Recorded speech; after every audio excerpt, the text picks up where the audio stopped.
Welcome back to the High School Bekius program. Today we're doing Chav Zayin Moed and Moed Katan. The Gemara begins by discussing certain takanas that Chazal made this way that certain people shouldn't be embarrassed. We discussed them last week that the poor people shouldn't be embarrassed by bringing junky trays to a mourner's house. They made a takana no one should bring fancy trays or baskets. Everybody should bring plain stuff. And this week we have a few more. One of them is that it used to be the practice they would put spices, fragrant things to make the deceased body, the corpse, not smell terrible for people with certain illnesses. So then it was embarrassing to those people, so therefore they decided to do it for everybody. By women, there was a concern that they were anidos, they'd have to be tova their kelim. We'll talk about that. And therefore they decided to do it for everybody, not to embarrass them. The same by men, if they were a zav, and then they had a takana as a way to make everything cheap. This way it shouldn't embarrass the poor and make them feel bad that they can't bury their relatives properly. Other halachas about mourning, we have that a eulogy is not usually done on Chol Moed, but it could be done for a Talmid Chacham in his presence or even on Chanukah or Purim. The mourner usually is sitting and he doesn't have to stand up for a rabbi or a nasi. If there's a Chavra Kadisha, then they take care of the burial, and if not, everybody else in the town needs to stop their work. And there is a specific limit that Chazal have to the amount of mourning a person should do, whatever is recommended. But beyond that, they shouldn't overly mourn. The Gemara begins, it used to be that they would put incense underneath the corpse of those who had internal intestinal problems and their body smelled terrible, made them when they passed away. And it was embarrassing to the people that had these internal illnesses while they were alive. It was embarrassing to that category of people. They made a takana, they made an institution. They put the incense under everybody. This way, nobody's any different. Next takana. When a woman is a nida, she is tameh, and anything that she touches also becomes tameh. And they decided that when a woman passes away and she was a nida, they'd have to put the kelim, the utensils she was touching, in the mikvah. And therefore, they decided not to embarrass the nidot. Originally they did it only for the nida, but a nida chayo mitbayshot. And it was embarrassing to the nidas, all the women in the world that were nida. It was embarrassing that they'd have their kelim. Everybody would know that they were nida, and they would have to have their kelim put in the mikvah. Therefore, hitkina shayu matbilin al gabi kol nash. And they decided, you know what? For everybody, we're going to do this. Put their kelim in the mikvah. For the living nidas. Made him, and the same thing by men is relevant by a man who has a mission that's from an illness, that he's a zav. It would make him tameh. If he touches things, it would make it tameh. And they would put all the utensils he touched in the mikvah. Well, it was embarrassing to the people that were a zav. So therefore, therefore, the utensils of anybody who dies, man or woman, they would put in the mikvah.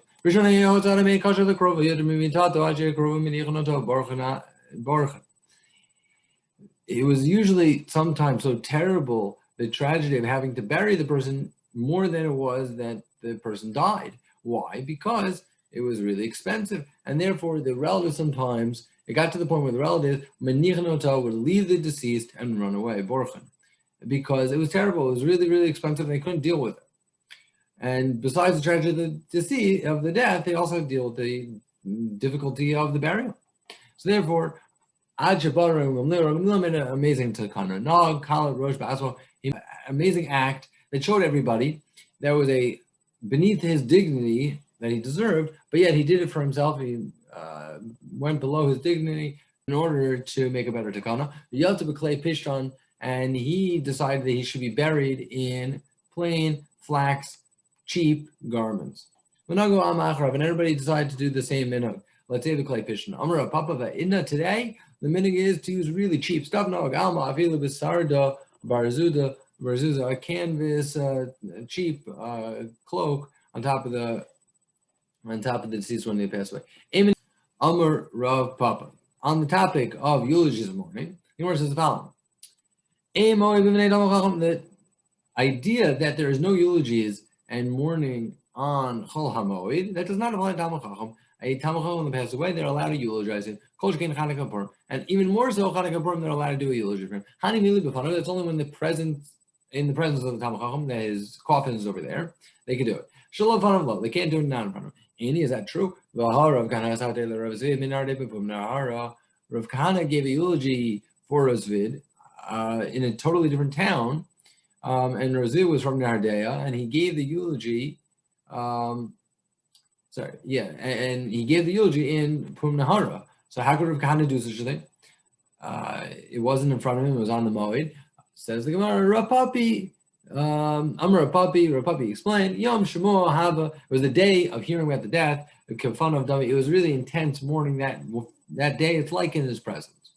But it would be this next day when work can't be done on Chol Moed, not in front of the presence of Chacham. Amar Ula, Hesped I'll leave. The definitions of certain things when it comes to eulogies is as follows. Hesped usually means clasping on a person's heart out of sorrow. Dechliv al Shadayim Softim, that a person would clasp on their heart. Tipuach biyad. Tipuach is clapping and sadness. Kilus is beregel. That's stopping with the person's foot. A person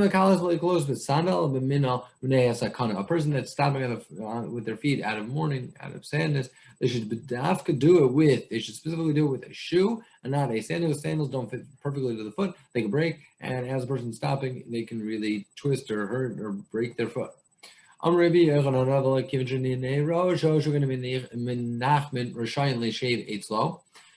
the mourner nods his head in a sign of saying, I've been comforted already, then the comforters are not allowed to sit there anymore and try to comfort him. He gave him a cue, and they should take the social cue and leave. A sick person or a mourner do not have to stand for a rabbi or even a nasi. Usually, the rabbi can give permission for someone to sit down. They're not supposed to sit down until he gives them permission. However, by an avel or a chola, he doesn't have to give them any permission. They're allowed to sit down without any permission. And some explain that you're not supposed to tell them to sit, a mourner or a sick person, because it sounds like you're telling them you should stay in the state of tragedy that you're in for longer. Sure, you should sit and continue to remain in the state you are. So you shouldn't say that. It sounds like it's not a nice term. It's a curse. On the first day of mourning, a person is not allowed to eat their own bread. Therefore, they have sudas on brother. They're given food by other people. He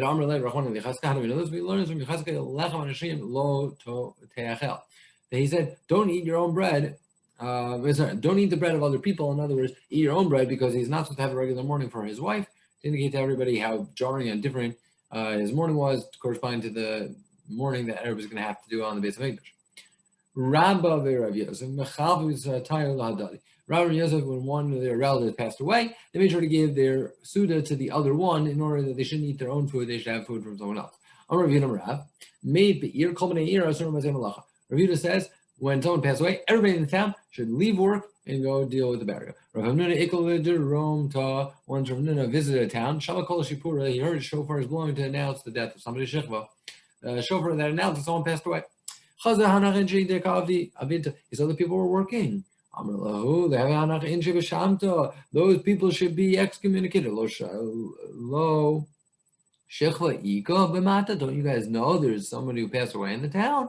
No. Don't worry, there's a group of people that they have a rotation of who takes care of the burial. We have this today, a Chavra Kadisha. There's a wonderful group of people that deals with this in each and every town, and maybe on a rotation, but someone's going to deal with it, and therefore not everybody has to miss work to deal with the burial. If that's true, then it's permitted for you to continue working. And your excommunication is lifted. A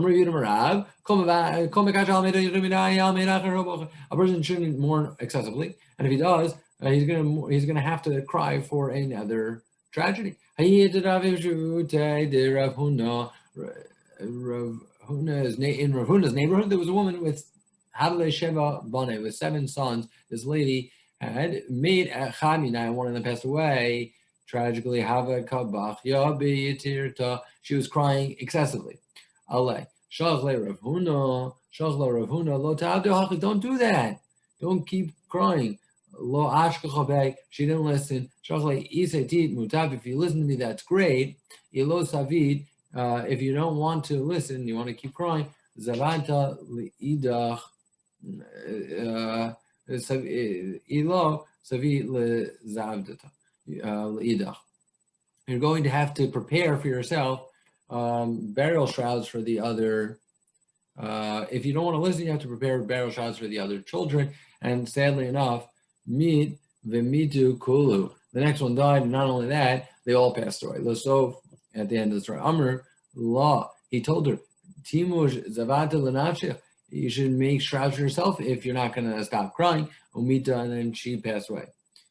This is a punishment from Hashem, and because the person is supposed to realize that they have a moon and a Kadosh Baruch Hu, that everything is going to be taken care of. It's very difficult. It's hard to come to terms with, but there's a process and a timely manner that a person mourns, and after that, there's not supposed to be excessive mourning. It says the pasuk, "Al tekulu meid v'al tanudu." A person shouldn't cry for the mace, for death, and a person shouldn't be moved more than necessary. Shouldn't grieve excessively. What's that talking about? A person shouldn't cry excessively, and a person shouldn't grieve more than the recommended amount allotted times. What does that mean? 3 days for crying, 7 days of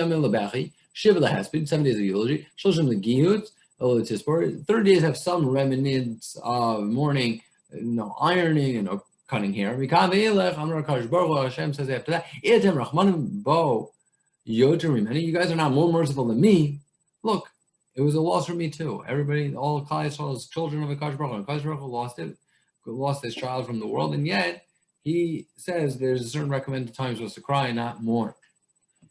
B'chu laholech. The pasuk says that we can cry for the one who went away. What does that mean? It's talking about someone who died without children. Rabbi Shimon Levi used to continue learning and not go to Beis Havel, but if someone died without children, he would go there.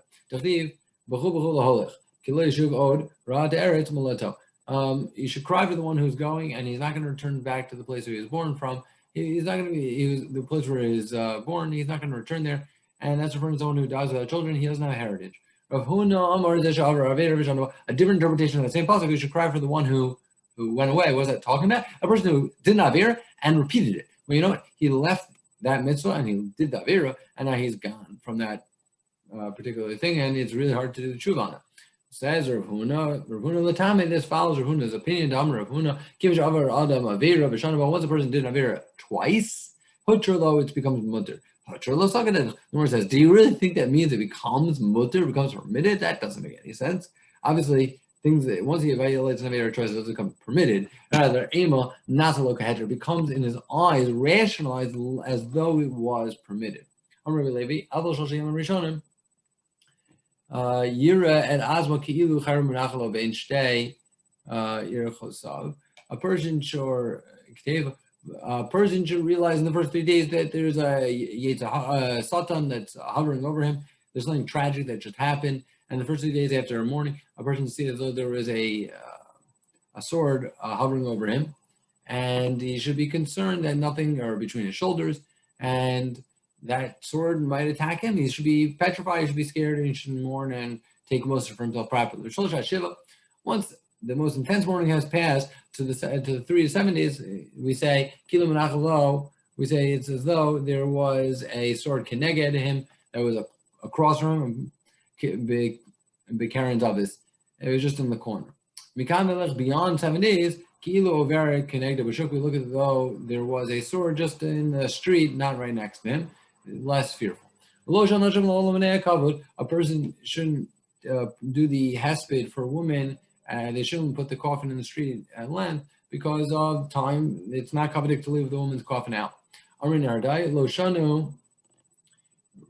said in Nardai that only applies to a woman that just gave birth. And it's not coveted to her body to be left out for a long time. Therefore, they just hurry up the funeral process. But for other women, you could do it a longer burial process. Even for other women, you're not supposed to do it, as we know. Miriam, it says by Miriam that she passed away, but take a very sham. And she was buried right there. So you see in the pasuk, the two things are put together. Samoch, right next to Lemita Kur, right next to her death, is the burial. The word for the Amud for this week is law, which means to or for her or it in the female.